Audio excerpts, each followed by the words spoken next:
What's up, everybody? It's JW, the Georgia Rover, back out in the mountains. It's been a while.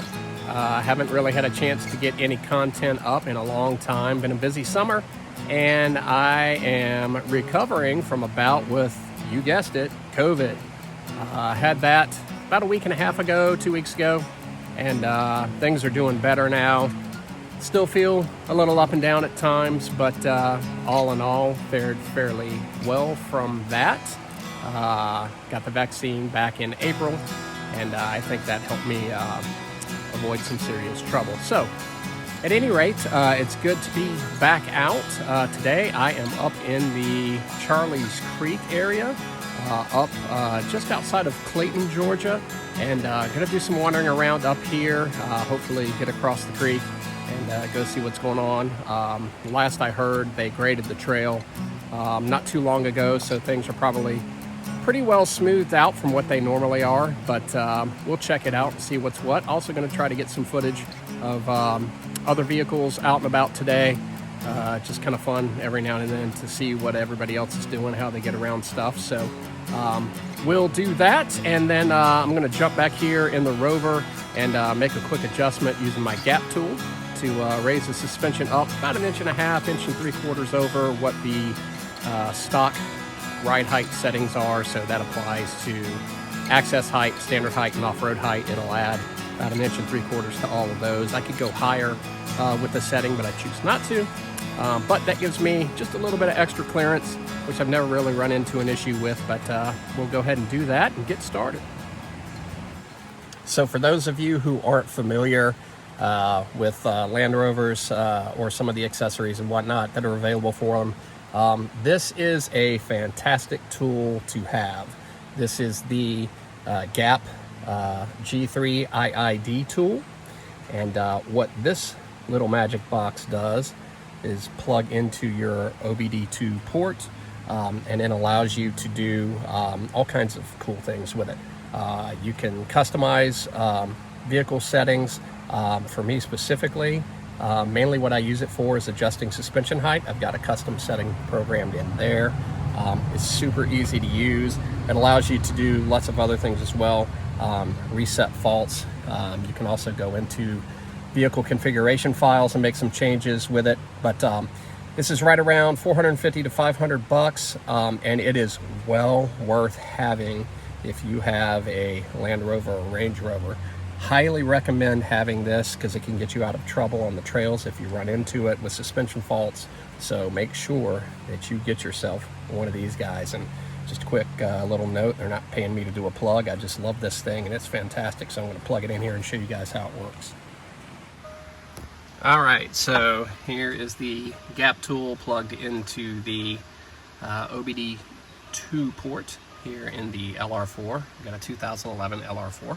And anyway, so that's plugged in, and then what I'll do is go ahead and jump off this for a second and make my changes through the phone with the app to go ahead and adjust my height, add the additional height to my suspension that I like to have. So I'll go ahead and get the GoPro out and switch to that so you guys can see what the settings are like on the phone.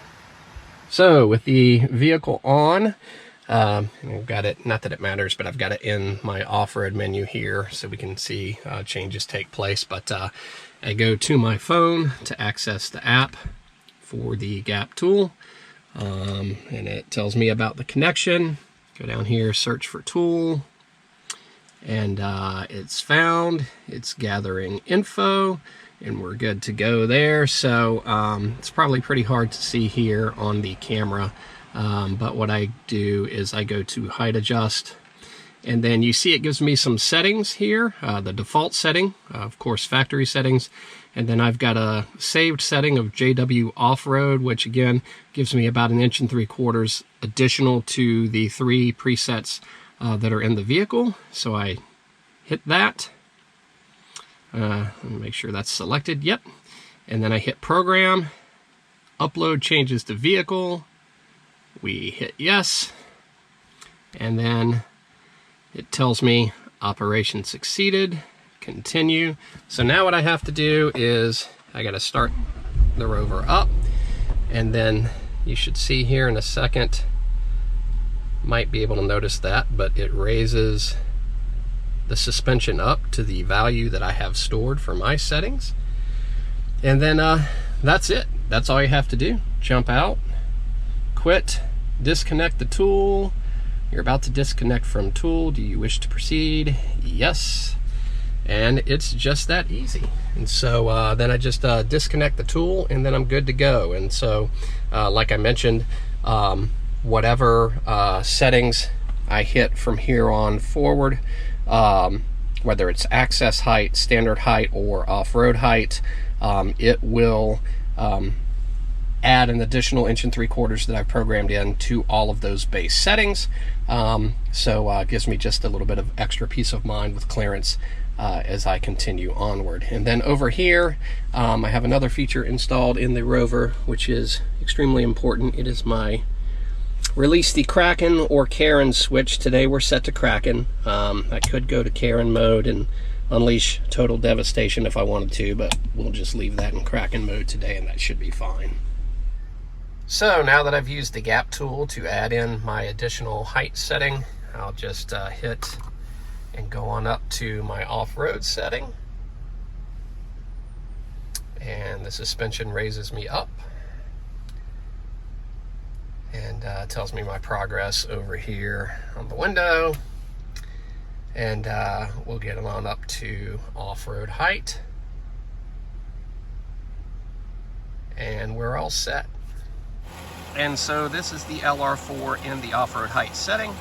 It gives me plenty of clearance for the type of trail riding I'm going to be doing today. And as you can see, gets it up fairly nicely off the wheels there, and it gives me plenty of ground clearance underneath, which the standard off-road height setting stock from the factory is usually plenty to do what I need to do, but this just gives me that little extra boost. So we are good to go. Gonna mount the GoPros and get started. All right, everybody, here we go.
Beautiful area up here along the Tallulah River.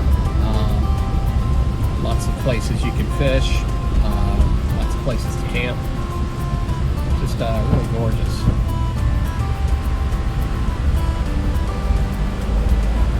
And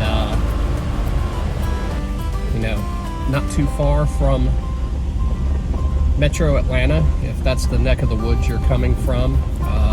I'm based out of the Swanee area, so for me to get up here about an hour and a half without any trouble. Nice straight shot coming up 985, 23,441 into the Clayton area, and you can cut through and go the Tiger connector to get over this way and bypass Clayton, or you can just come straight up into Clayton and then hook a left, go west to get out here and find your way to Persimmon Road, and then you'll be on the right track.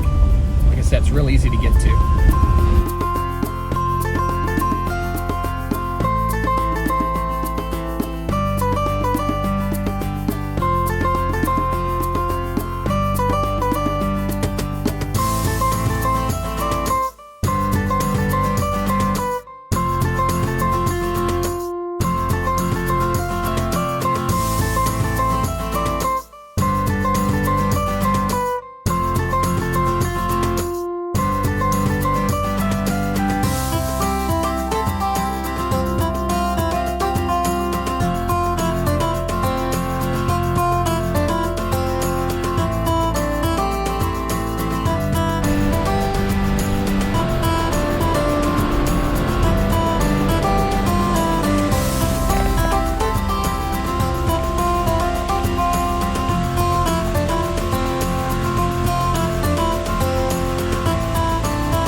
One thing that you want to be sure and do when you come up here to this area is be sure to stop along the way, take the time, and check out some of the fantastic scenery that is up here.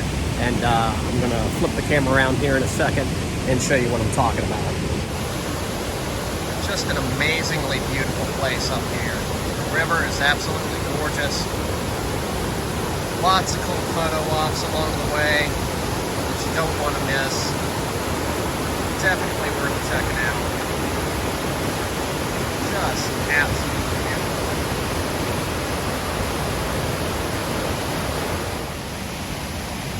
All right, let's hop back in the Rover and get on up the trail.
Coming up to the crossing here at Charlie's Creek.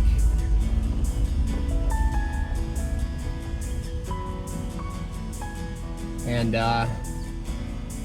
pull over here and hang out for a little bit and see if anybody comes along. Maybe we can get some video of as they cross it, and then we'll go on across. Keep saying we like there's somebody else with me. You guys are with me.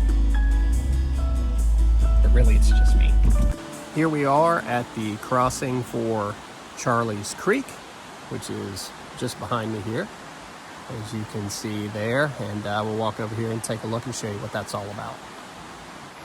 So the last time I was up here, which was back early spring, tail end of winter, this right here was incredibly washed out. So they've been in here and done some work to it. Basically, where you see this nice steady grade right here, it came further out this way and was basically a straight drop. It had just deteriorated to that point. So now you can actually get down into the crossing fairly easily. And then the crossing itself is nothing that's incredibly challenging.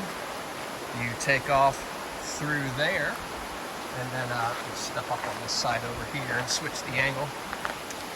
And then you head upstream a little ways, just beyond that tree that bows out.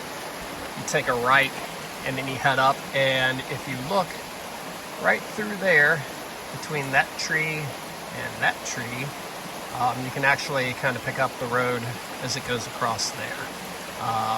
The water is not particularly deep in any of this stretch. You know, just don't want to go charging out through there. One thing I've noticed about water crossings is that sometimes you get some jokesters that like to put some obstacles in places where they didn't used to be. And so it's just good to be cautious and not overdo it. Take your time, keep a good eye out, and get yourself safely across. So while I'm waiting to see if we can get some 4x4 traffic come through here to get some pictures and video of guys crossing the river, I thought I would talk a little bit more about my setup.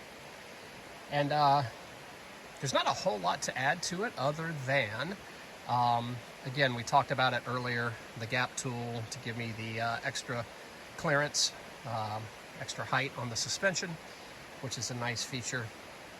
As far as the tires that I have, those are Toyo Open Country AT3s, and really that's about the only thing that I've gone bigger on. These are a fairly aggressive all-terrain tire. Well, if I say fairly aggressive, let's put it moderate. I wouldn't say aggressive, but it's perfect for the type of trail riding that I do. Again, I don't do anything that's too extreme with this vehicle, just simply because, you know, I don't want to tear it up, number one. Number two, the kinds of places I like to go are pretty well accessible. But this gives me the option to get a little bit wild if I want to. These are fantastic tires. Ever since I put them on, I've had no complaints with them whatsoever. They're pretty well mannered on the highway for an all-terrain. They don't make too much noise. They do make a little bit of road noise over the stock mud and snow tires that come on these Land Rovers typically, but I've been very happy with them so far. And they're great, and they are a little bit like I said, a little bit bigger than the stock size.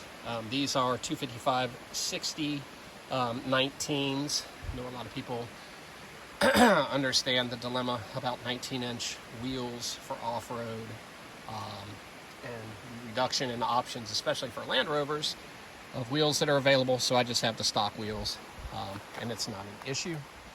But like I said, other than that, she's pretty much stock, and has not given me a bit of trouble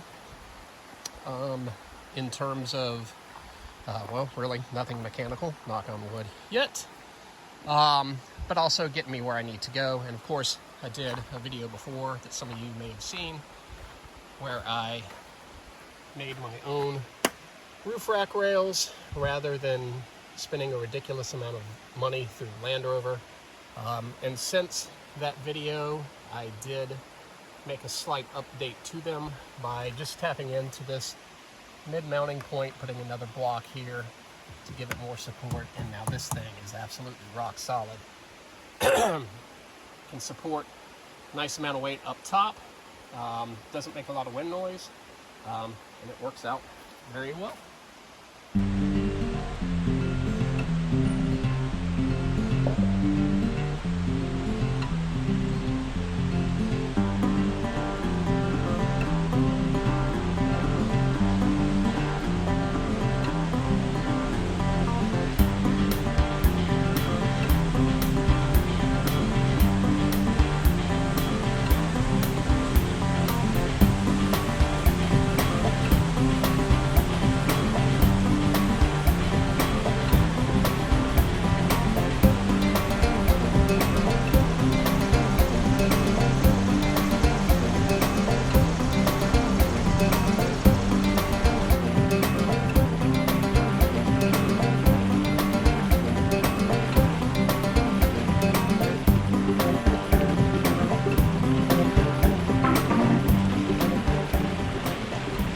Not particularly deep.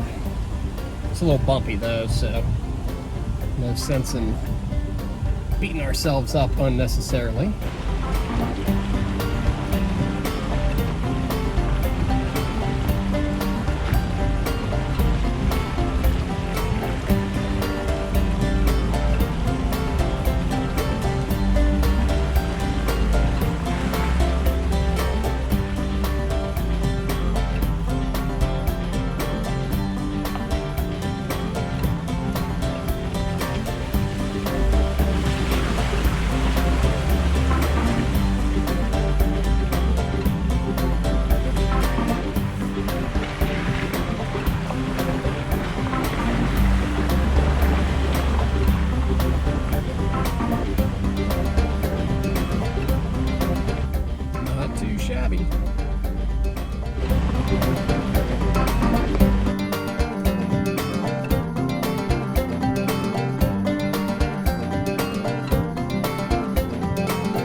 definitely some slick spots out here.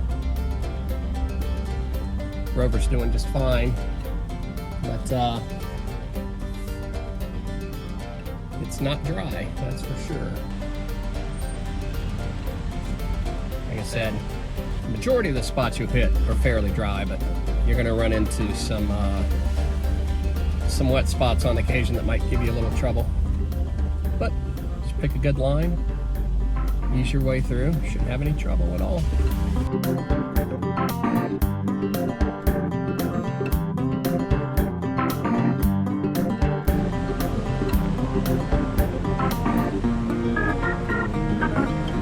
Good, how are you?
Fallen in behind a line of Jeeps, half a dozen or so, and rather than hold them up because they probably drive a little bit more aggressively than I do, let them pass. And besides, it makes for better video, get some cool footage on the GoPro of those guys riding out front.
The Jeep guys are pulling away from me a little bit because they've got much more aggressive tires than I do in terms of sidewall and puncture protection, so I'm gonna lay back a little at this point and let them go on and pick my way through here and keep everything together.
So that was an interesting first part of Charlie's Creek.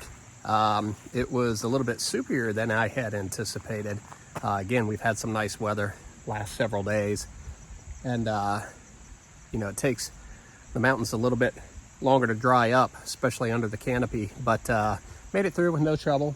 Anyway, gonna finish up and head out the second half of the trail, which is over that way. Got another water crossing here, which is nothing too shabby. Just watched a motorcycle go through with no trouble at all.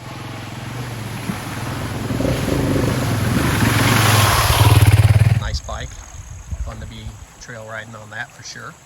But looks like we'll have no issues going across, and finish up the day's ride and wrap things up for you, and then head back to civilization.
hatchback on the side.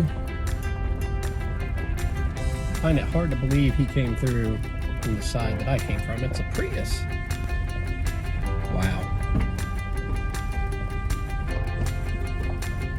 Bold strategy, Cotton. I wonder if it paid off for him.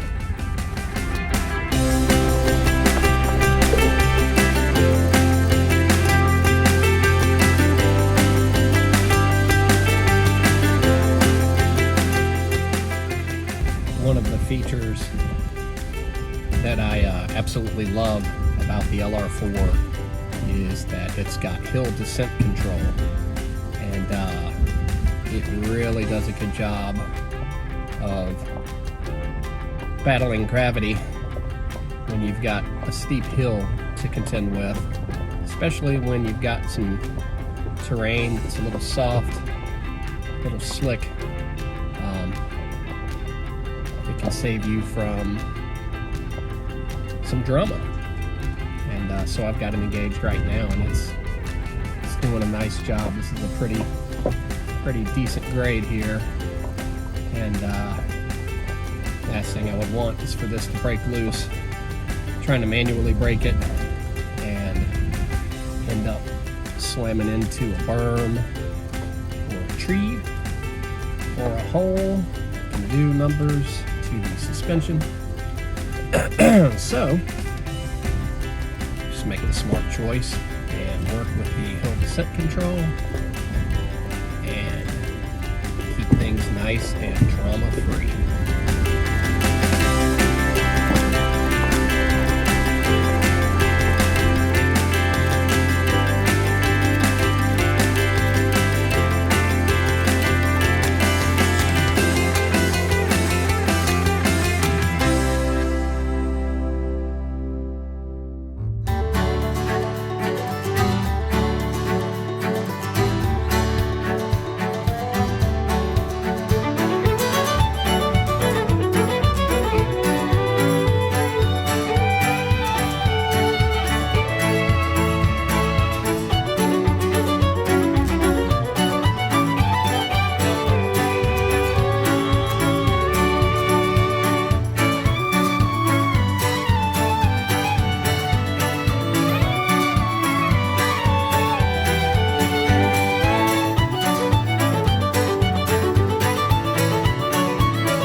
Guys, that's going to do it for Charlie's Creek today. Coming up on the end of the run. Pretty cool, you know. A couple of stream crossings. Of course, the main entry point where you get started over there by the Tallulah River is really nice. Nice little crossing. And then that first section after you get across, there's some challenging spots in there when it's wet, so you need to make sure you've got the right tools to get the job done. Don't come out here with something that can't handle some ruts and mud and some steep inclines and some spots where you don't have enough ground clearance. You're going to get high centered, so just be smart about what you bring out to do your exploring with. And other than that, it's been a great ride. LR4 did a great job. Loving the hill descent control. It's a nice feature, and never had to get crazy and put it in 4 low. You know, overall, the Land Rover continues to impress me. I'm glad I chose it. Not bad for a 10-year-old vehicle, approaching 90,000 miles, and looking forward to more adventures. So thanks again, guys, for watching. and I will catch you on the next trip. JW, Georgia Rover, back on pavement. Peace.